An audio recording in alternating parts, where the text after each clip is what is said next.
आणि तुम्हाला सांगू का, हा, काही काही लोक राहणीवरनं बोलतात, काही काही लोक दोष काढतात. भैया, दोष काढायच्या अगोदर एकदा त्या माणसाच्या जवळ जायचं, त्याला विचारायचं, कळेल तुम्हाला काय असतं. जे तुमच्या मधले कोणी वृंदावन गेले असतील ना, वृंदावन मध्ये बरसाण्यामध्ये राधा राणीच्या जवळ कृष्ण भगवंत असतात ना, तर कृष्ण भगवंत ओढणी घेऊन बसलेले आहेत. काय, डोक्यावर ओढणी टाकून बसलेले आहेत. काय कारण आहे? स्वतः भगवंताला सुद्धा राधेचा शृंगार चढवला जातो. हे भाव कधी बदलणार आहेत लोकांचे? त्याला पण बघायची दृष्टी वेगळी करून ठेवली तुम्ही लोकांनी.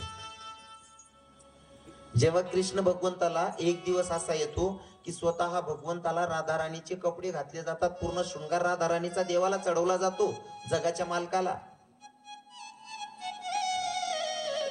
आपला बाबा असा का बरं असतो?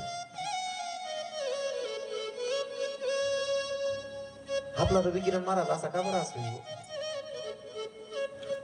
आपला रवी किरण महाराज असा का बरं असवीन भाऊ? इथला करता रास आई बन पण नत जावाल बरं भाऊ.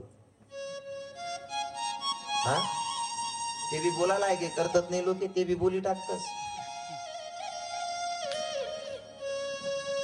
पण माझ्या जगाच्या मालकानं स्त्री रूप धारण केलं, मोहिनीचं रूप धारण केलं. एवढे सुंदर दिसत होते माझे पांडव, एवढे सुंदर दिसत होते माझे कृष्ण भगवंत.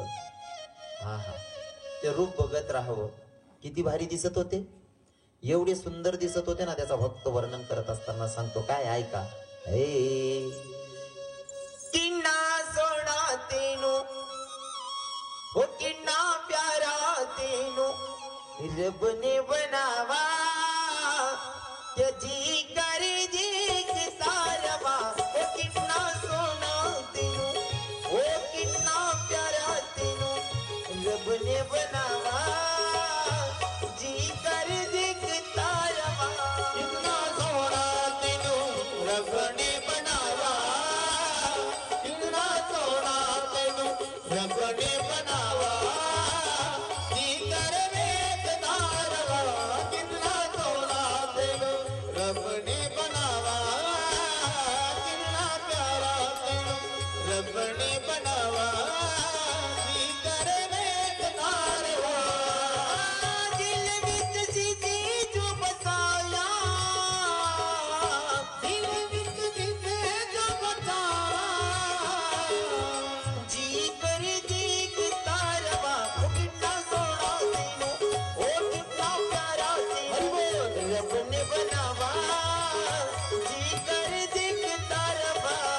सोना तेनो रब ने बनावा, कितना प्यारा तेनो रब ने बनावा, जी कर देखता रवा. कितना सोना तेनो रब ने बनावा.